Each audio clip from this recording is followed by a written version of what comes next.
This time the BMW is on point. He's got Stephen Johnson behind him, a winner in supercar racing, the current Touring Car Masters champion. A few cars further back is Lee Burgess, who have been the underdogs all day, and they're currently holding third place.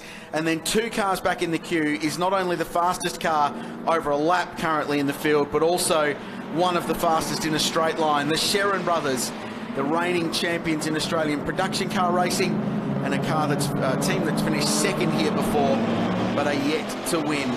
We're back racing. The green flags fly on a stunning Easter Sunday at Mount Panorama, and this race has delivered everything that you would expect an endurance race at this place would do every single time. Here we go. Brett Strong, unknown American to the Australian audiences, taking on a household name in Stephen Johnson.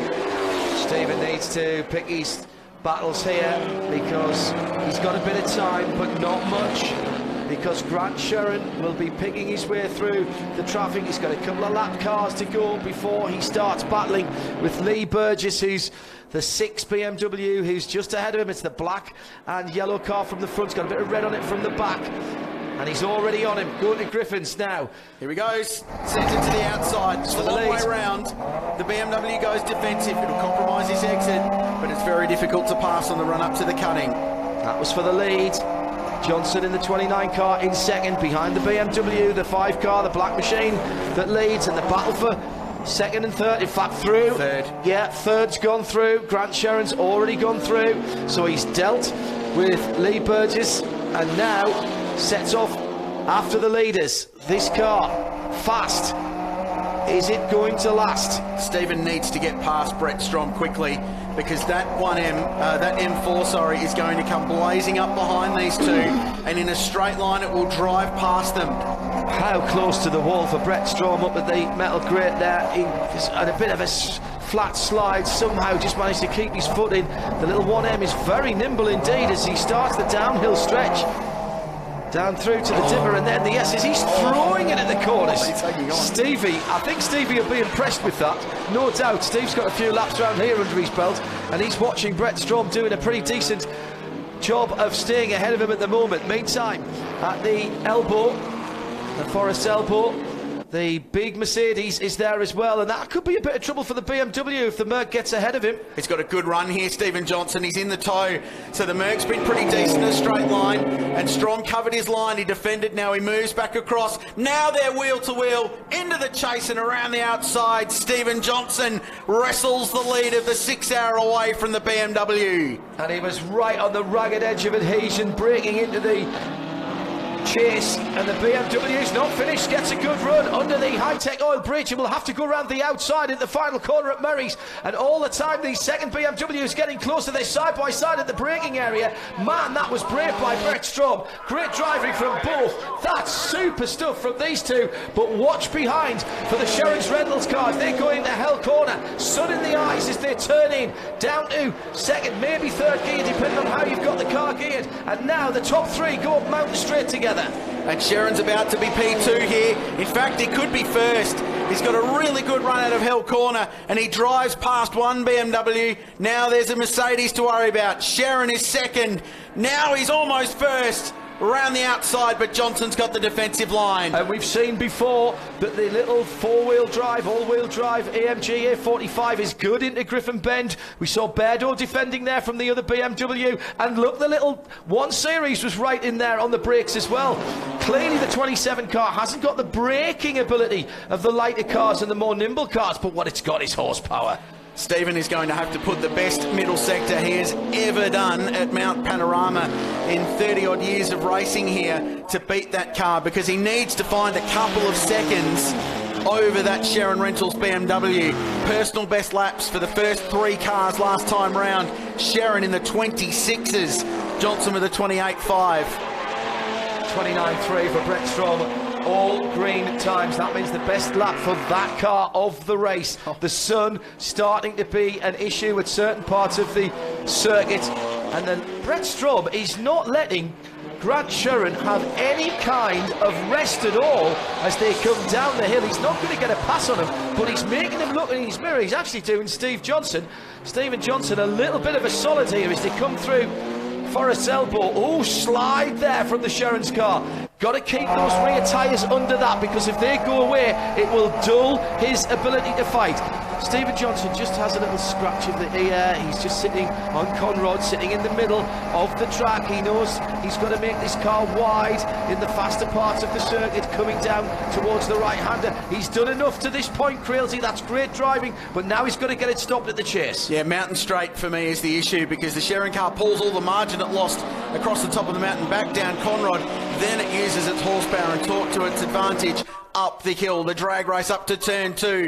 Johnson defends. This is the battle for the lead. There's 6 minutes to go in this race, and they're fighting like it's a 5-lap sprint. Across the line they go, into the setting sun. Grant Sherrin sails through. It's another lead change in the final 10 minutes, and now the BMW M4 leads the race. Oh, and Sherrin stood up the 29 car as well at the corner, at the apex at Hell corner. Straight away, Johnson gets in to the slipstream of the faster car, but he's pulling away gradually. There might still be half a chance here if Johnson is close enough. That BMW ahead of him has to brake quite early for Griffin Bend, but it's too much to ask. There's a car ahead, could be a factor.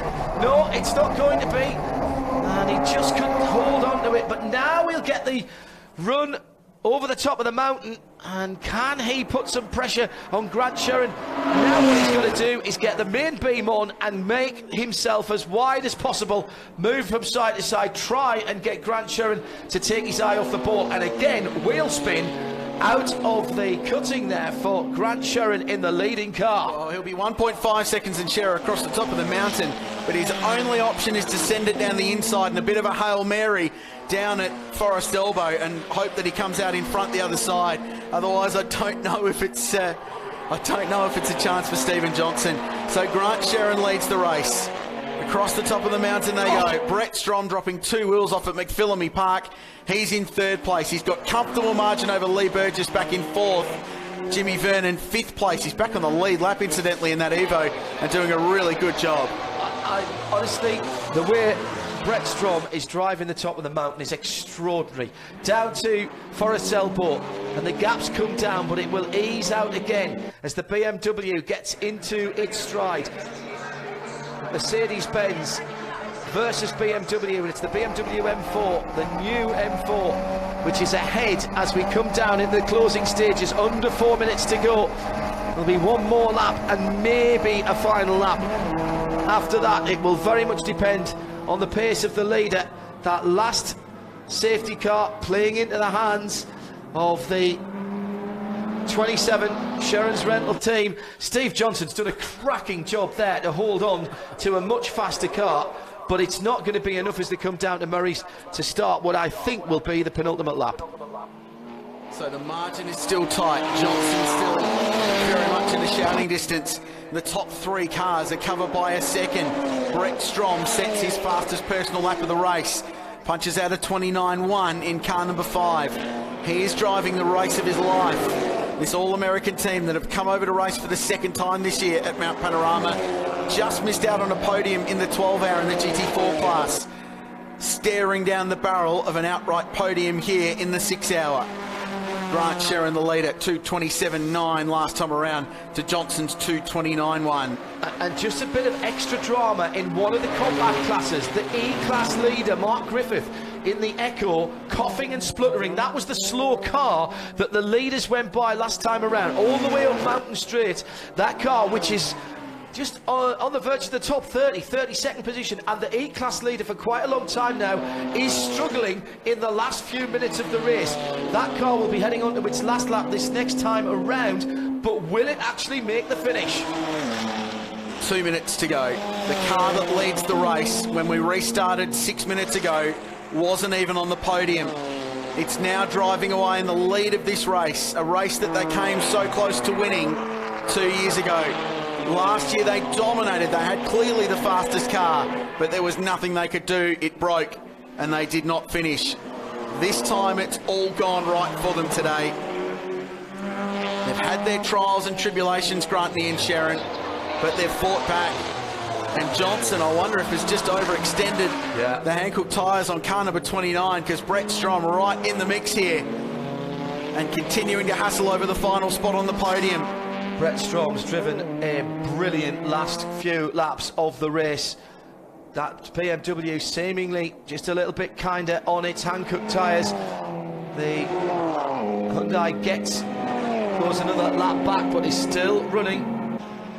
Sheron's car is away and gone. The battle for second is where the interest is. Second on the podium, second overall. And down the outside, Strom tries an audacious manoeuvre at the chase. He's got to hold on to the right-hand side of the track. He does. He's got two Hankooks on the dirt. It's the pass on the dirt, not the pass on the grass. But he's now on the wrong side under the high-tech brakes. And Steve Johnson just holds on to second. And the Echo is in the pit lane as they went by through Murray's for what I think will be the penultimate time. That is the class leader limping back, so late drama in Class E. Our attention is on for the final step on the podium. Magnificent. What a race this is. Grant Sheron now out in front to the margin of 3.3 seconds. Just needs to stroke the big M4 home for Sheron Rentals Racing, reigning Australian production car champions.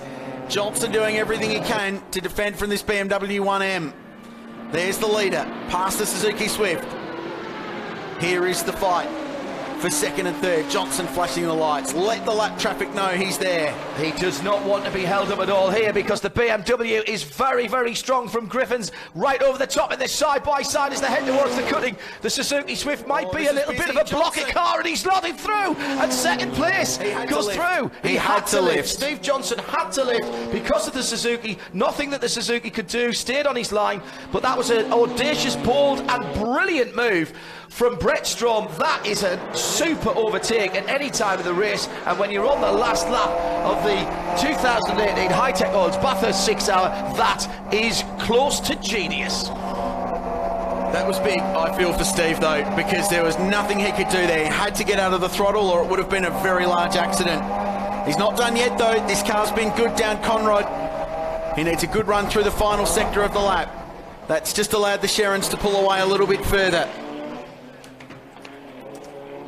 We will complete 109 laps in the 2018 High-Tech Oils Bathurst 6 Hour, and it's been drama since before the green flag, with cars not getting to the start line, starting in the pit lane. Overnight changes to the balance of performance and the specification of the car that will win the race. Drama right to the end as well, as second place is far from secure. Second and third are within half a car's length now. Steve Johnson goes to the right hand side, car off on the grass as they go through it. Yellow flags would have been out there, but he hasn't made the pass yet. Now down into the chase. Johnson has done it here in the pass. Can he get it stopped? It's going to be the dash down to Murray's and then across the line.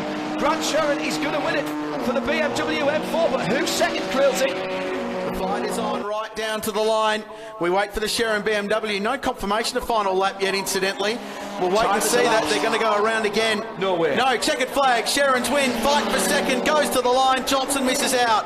It was a late call for the checkered flag right as the Sheron car crossed the line.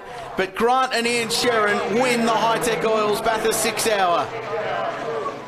Tell them to get some kick out of it. What a race. What a finish. Stevie J threw everything at that. Did you hear what they said there? Tell them to get some pick up on the car. Remember, they had to raise the ride height on that car. They will not want to be anywhere near being out of technical at the end of this race. They've worked hard for that one. They were late dropping the flag there on the Sherons as they crossed the line.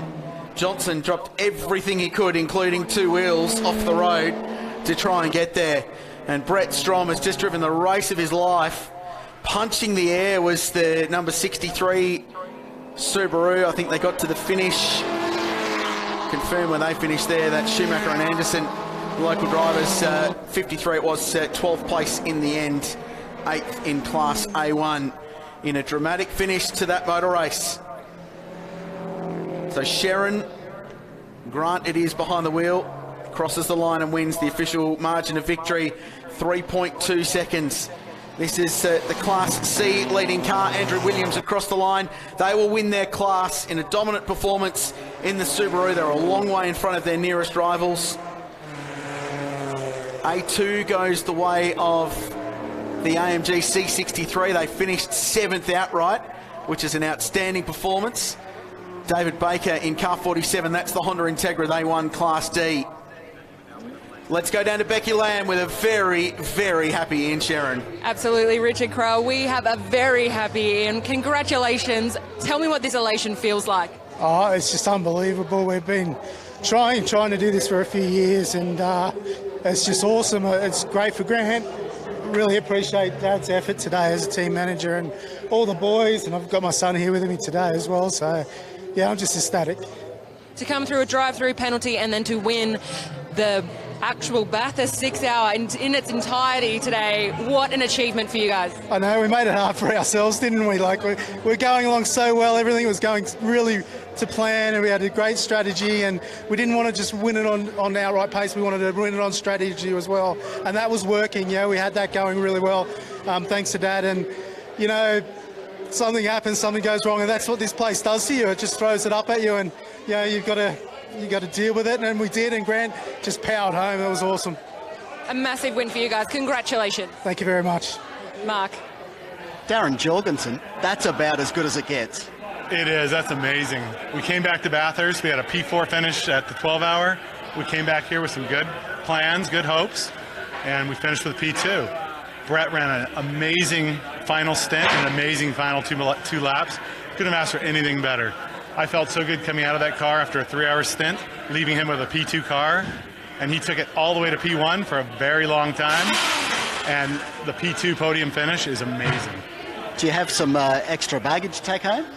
We do. We're going to have a bit of medal. We're going to have a little bit of medal. And, you know, I can't thank Mark Cars enough for helping support us in the 12 hour, helping to support us in the Prod Sports, where we also got 2 P3s, 2 podium finishes there as well. And also local dealer BMW, Classic BMW, for loaning us one of their chief engineers, race engineers. It wouldn't have been possible without Ryan McLeod or Classic BMW lending us it. Congratulations. Thank you very much. Thank you.